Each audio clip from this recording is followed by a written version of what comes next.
Hello and welcome everybody to the Front Row Back Row podcast. Blah, I can't talk on that intro.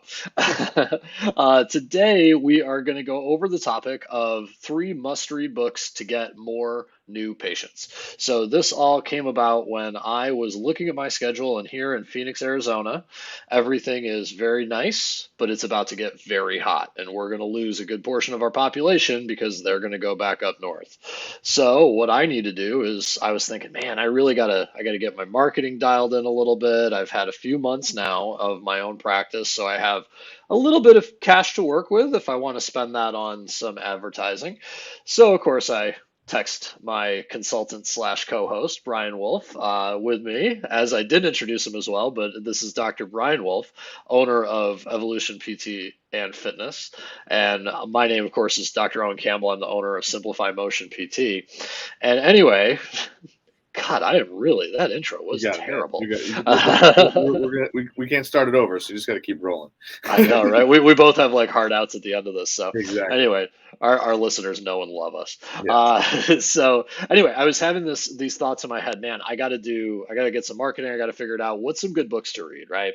And of course, as listeners of the podcast know, that Brian has a few books that he's mentioned a few times. And I thought it'd be a great idea to get an episode together of three must-read books to get more new patients. So with me today, like I said, Dr. Brian Wolf.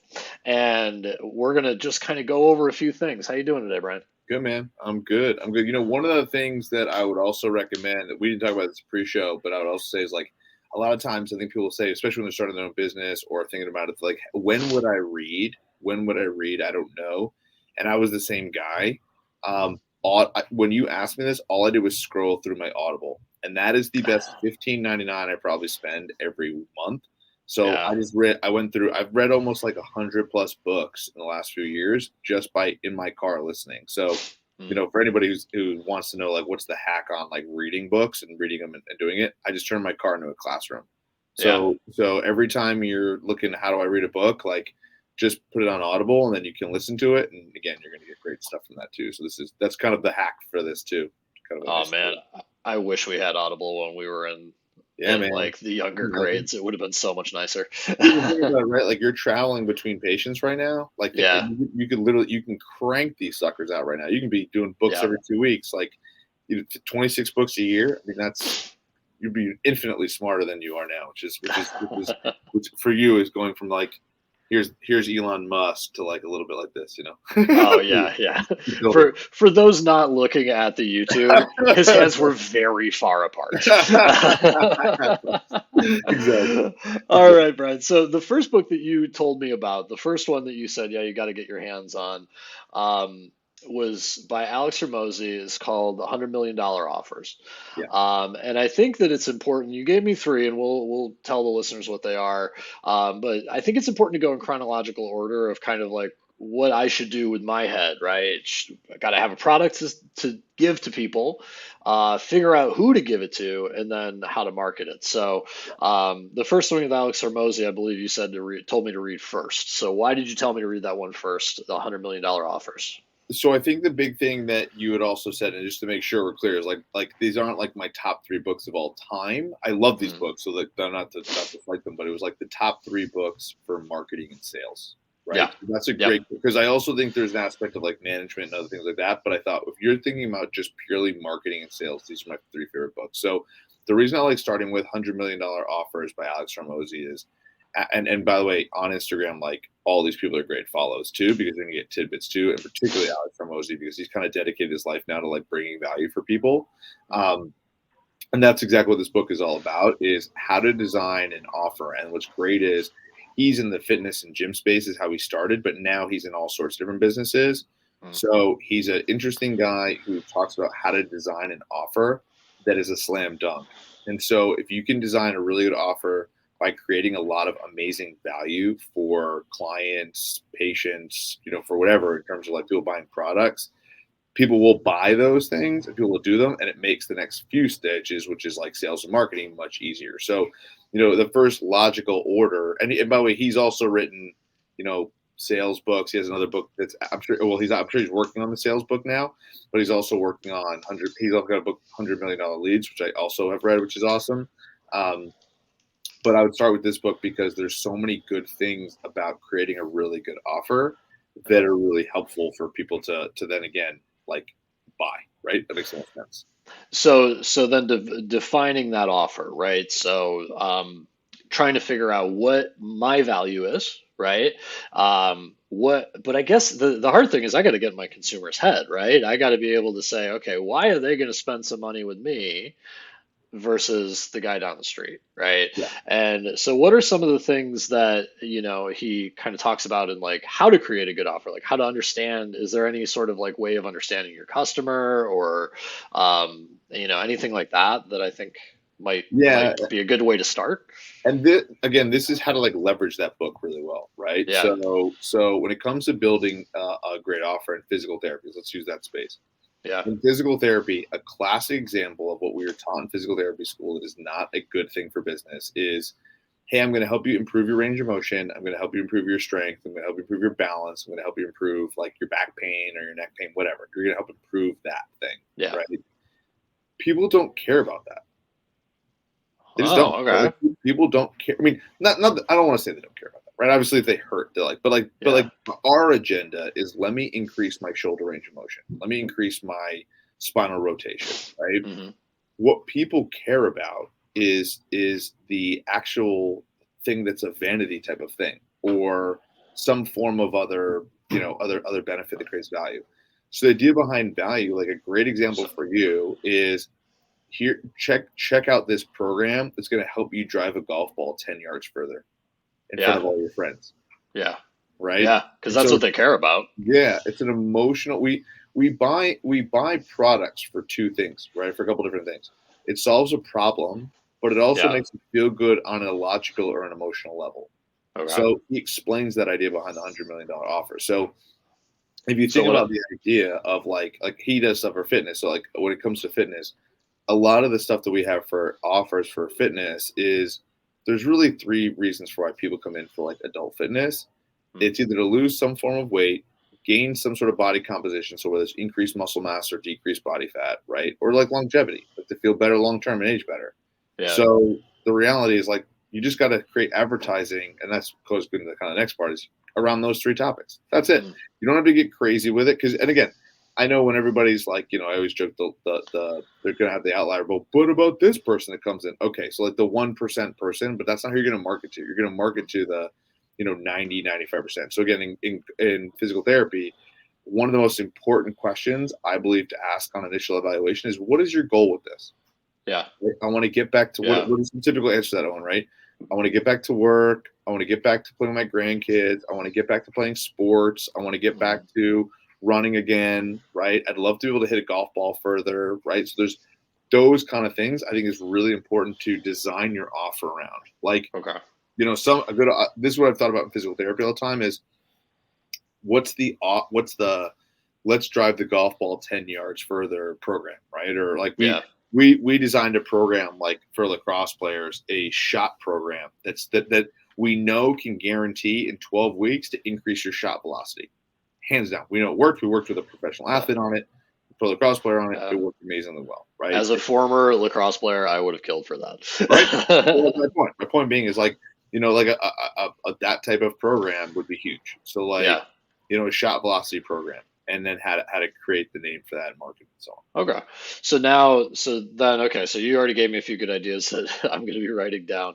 Yes. Um, so now I have my value, right? I have like, this is what I provide. This is the service that I provide that I can give you that's more relatable to the person, not, like you said, not shoulder range of motion is better or quad strength is better, but you can hit it 10 yards further than your buddy, right? Mhm. So then, okay, I got this great program, great value. Here I am.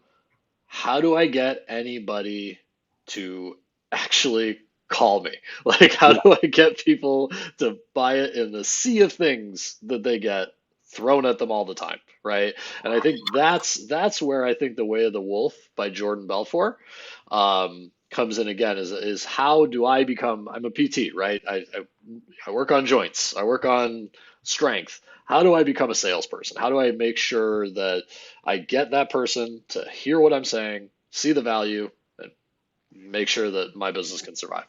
Yeah, and I think that's where, to your point, and again, I think all these books are interchangeable, but you need to read all three. So it's like it's one of those pieces. So let's even go to the other marketing book, but to the point of like the way of the Wolf by Jordan Belfort. Everybody knows the Wolf of Wall Street. Jordan Belfort is quite famous now, obviously played by Leonardo DiCaprio in that movie. Yeah, And what he did in that movie that obviously gets lost in the chaos of it was he was an incredible salesman, right? yeah, He was able to show people, and so after he, and he talks about it in the book all the time about how he did a lot of bad stuff, put him in prison, and now he's out of prison now, and now what he's doing is he's selling his system on how to help salesmen be better salesmen, and it's mm, called the straight line method, and it shows, we were talking a little bit about some of the different ways that are important for selling and buying, and that there's really three major things that people need. And he talks about these three tens and how to actually get people to buy things. And it's the trust in the product, the trust in the person, and the trust in the company and how that works. And then there's only really four objections that you can really look at it. And that's time, some form of a spouse, right, or significant other, money, and then does the product actually work? So again, going back to that trust. So like the product yeah, kind of be built out in that trust. And so if you can create the person to trust you, and again, I think that's why I'm a decent salesman, is I'm pretty on this, like I am a trustworthy guy, but on the surface when I first meet somebody, like people, I think I generally come off like that. I come in pretty genuine. yeah, And so so I think from a standpoint of like creating that trust and doing that, he taught me a way to like also make sure that you're using a script and taking control of the sales meeting and just leading someone down a path in a straight mm, logical point of view. yeah, And if the yeah, person wants to buy, cool. If they don't want to buy, like there's an aspect of some pressure and some closes to try and loop. He talks about looping in the book and how to loop a couple times. yeah, And the same thing, he actually in the book he talks about just looping a couple times, and if somebody's feeling like they're like I loop like two or three times to try and like put a little pressure on the person. But as mm, soon as I see the person squirming in their chair and like being weird about it, I'm like, all right, like there's no reason for me yeah, to push this. So it's a great book for sales, and I love books that really talk about the logical side of sales, and like because again, if you're asking somebody for, in some of these physical therapy packages that we're talking about as a group, $100 a session, and if they're coming over 10 sessions, you ask somebody for $1,000, like you're gonna need to know how to sell. You're gonna need to know how to mm, sell yourself, and again, reiterate yeah. the value that you learned in that first book, and then actually sell Yeah. yourself. Well, and I think that's where I think tying those two together is really good. Like you have to really believe that what you're providing is value, and I think most PTs out there, really truly believe that what they're doing is the best possible thing they can do for somebody, right? But we got to get them to think that. We got to get them to believe in that, and we've all been there. That some people don't trust PT as a profession. Maybe they had a bad experience in the past, or they just don't want to spend $1,000 on something that you maybe just say is good. So I think that as a physical therapist, we are kind of always. I've always got this feeling that we're always against selling, right? We don't want to be the used car salesman type. Uh, but at the same point, if we can't get somebody to, in the real world, to be convinced that they should give us a shot, then that door will never be open for them, right? Yeah, Or they may go to a place where maybe it's, oh, I wish I did that before. You don't want to sit here and say, oh, I'm your soothsayer. I'm going to give you all the answers. You want to give them some evidence. You want to give them, this is what I've done. This is what people say about it. You can trust me that this is something that I'll provide for you too. And I think for me at least, it's always good to be honest, right? And just yeah, say to people, look, if I had a magic bullet, I'd be driving a Ferrari to this appointment. I wouldn't be driving my Toyota Highlander, right? Because I'd be putting all the surgeons out of business. So there is an exactly. element that it might not work, but as long as I think you're upfront, that's a good way of doing it. Yeah, I've also But found not knowing how to get somebody down that path, I think, is my big problem. so, and that's where this book is super helpful, right? And, Yeah, and and basically the whole idea behind the straight line method is like here's the straight line, right? Like here's the start of the meeting with the sale is, and here's the close, and just how to keep them on that path. And it's really, yeah, I thought that was a really good analogy on how to like do that, and it was very very simple and visual. And I yeah, think from that perspective, I think what's also cool, kind of talk about what you said, is the number one reason for why people are good salesmen, legitimately been shown over and over again, is they just are super mm, convinced that what they're selling is awesome.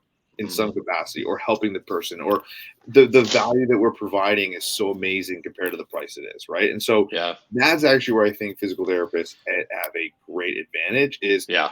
I joke with people all the time, like, I'm selling your body to get better, right? Like, Yeah. move better and be better and be a better version of yourself. Like, I'm Yeah. sorry, like, if you don't, and Yeah. I know I can, Without drugs, with without exactly, surgery, exactly, without without painful injections. injections, exactly. So, like, if I can do that, then, like, I'm sorry, but there, but if I, it just, there's no, like, you're not the people in my mind who don't buy from me typically just don't want to help themselves. It's not like they're gonna be like, well, I'm gonna try this other thing. It's very rare that it's that other thing. It's generally like, I gotta work with these guys because they're gonna help me accomplish my goals. It's the people who, Uh, that, and that's where you got to cut some people loose, and that's what he talks about in the book too. Is like, look, if you're converting, 50% of your sales, you're doing amazing. And so the yeah. idea basically of like, that means 50%. That means you're also losing 50% of sales. So like Yeah. in general, that's key, which is going to bring us to our next book. But in Yeah. terms of, if you think about marketing ratios, say you're marketing to people and say you market to 100 people. So I was talking to my cousin Well, the other day. He was like, he got 29 leads. Let's break that down. He had 29 leads. And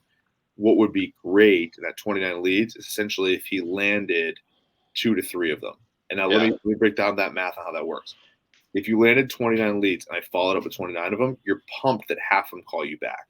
Now those are Okay. a little different leads because they were direct in the way that he did it, but say they're different. So like, let's make it simple and round because round numbers are easy. But let's say it's Yeah. 30 leads you get, and they're Yeah. cold. I get 30 leads. If I talk to half of them, that's awesome. Of those half, if 40% of those people show up, that's tremendous. If 40%, So so of the 15, if say something like 7 or 8 of them showed up. yeah, let's call it 8 to say 8 show Yeah. up. And then what I want to do is I want to sell half of those people. That's what I'm Okay. talking about, the 50%. So of half those people, I made 4 sales. Okay. That's why the next book's going to be important, and that's the marketing, because Yeah.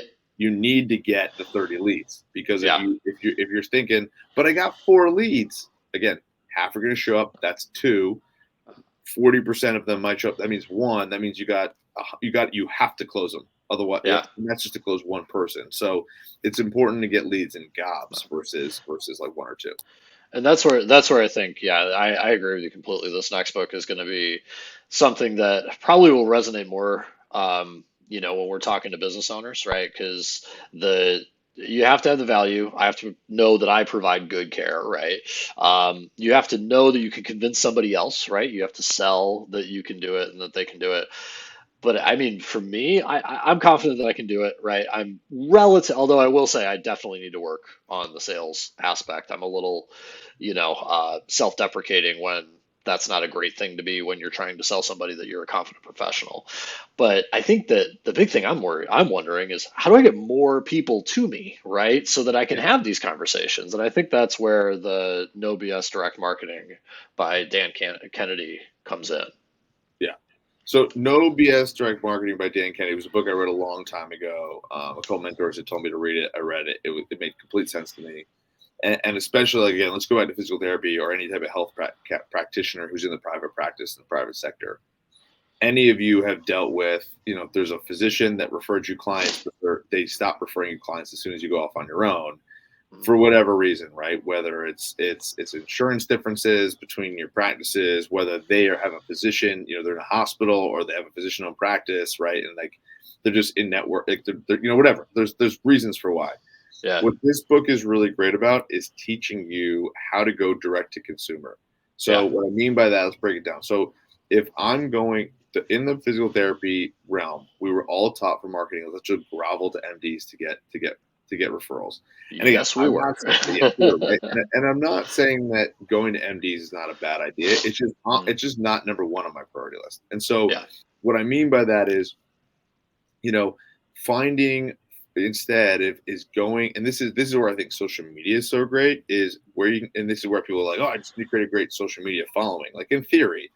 But No BS Direct Marketing essentially talks about going to the consumer in various different ways, whether it's social media, mailers, to community events, to creating your website, creating calls to action, and how in essence to get people to notice you, get their information, and you can set up meetings where you can make sales. And that's where No BS Direct Marketing is really great. It's a lot of what we've already, it's the basis of what we've already been talking about when it comes to the online social media stuff. And so I think it's important you're creating up your offer, you're then creating the marketing material around that offer and around the stuff we've talked about in terms of like, people saying, hey, like this is something I want and this is a problem I have, and here's the value that we're providing. They're raising their hand to say, hey, I want to go and do that, and I need that product. And now they've raised their hand. They've now given you their information, and what they're going to do is they're say, hey, like how can you help me? And now you have the opportunity to sell them, and that's where this whole 3 books just loop together. Okay. So it's less of a straight line and more of a circle, right? Like your marketing will bring you the leads for the sales, but you need to be able to sell stuff to be able to do more marketing to bring more people in. So that kind of loops all together. Yeah, ideally, what you're doing, and two, like if you think about it financially, is like, we talked about in the past, like cost of acquiring customer. Hmm. So say you're like, hey, the average customer that have physical therapy is going to pay me about $1,000, right? And Yeah. that's typical. These are easy round numbers. It's pretty typical, right? 10 visits by $100, depending on Exactly. insurance or cash. Yeah. Yeah. So a Exactly. thousand Right? bucks. Yeah. Exactly. No, say it's exactly. Say it's $1,000, On right? average. Yeah. Yeah, I think that was a perfect analogy to use. Whether it's Mhm. insurance or cash, let's use that as the number. Yeah. If I'm gonna spend $3,000 a month on advertising, I Hmm. want to be bringing back 3 times that. So if Yeah. that's the case, like what I want to be doing, that's a great ROI, 1 to 3. So, Yeah. if you're starting with, I'm going to spend $3,000 a month or $1,500 a month, I want to be getting at least, if I'm going to spend 3,000, I want to get at least 9 patients. Yeah. And so if I'm getting 9 patients, that's great. And so the Yeah. aspect of that is like, how do you keep compounding that and creating that? So you got to Yeah. design an offer that allows you to do that. Yeah. You then have to do effective marketing that keeps your cost requiring customer at a nice rate that allows you to acquire the customer properly, so that you're cash flowing that properly. And then you got to be able to sell. You got to be able to sell it, Yeah. right? If you can't sell, like that's where I feel like a lot of people can't sell, and then they get stuck, and that's in different spots too. So I think people get uncomfortable. Like, by the way, this is probably one of the best episodes we've done yet in terms of like the way we've talked about like chock full value. But Yeah. in terms of that stuff, if you're not able to sell, learn how to sell. If you get skeeved out by selling, get unskeeved out and learn how to do it. Right? Hmm. Learn how to do it in a way that Yeah. makes you feel like you can sleep at night, and that's the I, key. I remember a really good marketing person for one of the companies I used to work for. He described my style as the soft sell, right? Yeah. And he said, "You're not you work with them, you talk with them, you tell them how good you are, you're confident in what you do, but you're just like, hey man, call me if you need me. This is my number." And you check in with them in another week or two, right? And I mean, that's what I just default to. I kind of don't like being the high in your face, pressure sell. And I think that's the problem is that PTs think they hear selling, or PTs or healthcare practitioners, right? In general, they hear selling and they think used car salesman. And Yeah. this guy told me, he's like, look, you know better than anybody what PT can do for that person, right? You ask him 2 questions and you know what you can do for him.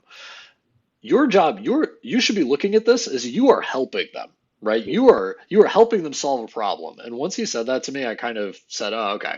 It feels a little less icky now because Yes. if I don't help them solve it, then the guy down the street selling snake oil is going to help them solve the Sure. problem. So I feel almost now obligated to say that. That's the switch you flipped, right? And I Yeah. think that this is the line that like this again, if there's anything you take away from this podcast, it's right here. The line that I'll use with patients, if I were a cash-based PT, insurance is a little different because, and again, by the way, you can use with insurance too. It doesn't matter. But the Yeah. line that I would use with a prospect is, what's your primary goal? Is it to work with me or is it X? And if you're cash-based, what's your primary goal? Is it to work with me or is it to use your insurance? Right? What's Hmm. your primary goal? Is it to work with me or is it to get surgery? What's your primary goal? Is it to work with me or is it to do this? Right? And so the person, all you're doing, and this, I'm just a logical salesman. Hmm. All my goal is at the end of the meeting is for you to make a decision. Yeah, Yeah. I don't need you to make a decision. It's either a decision that you're going to follow up with me, we're going to buy, or you're not going to buy. It's that simple. Yeah. There's not, you know what I mean?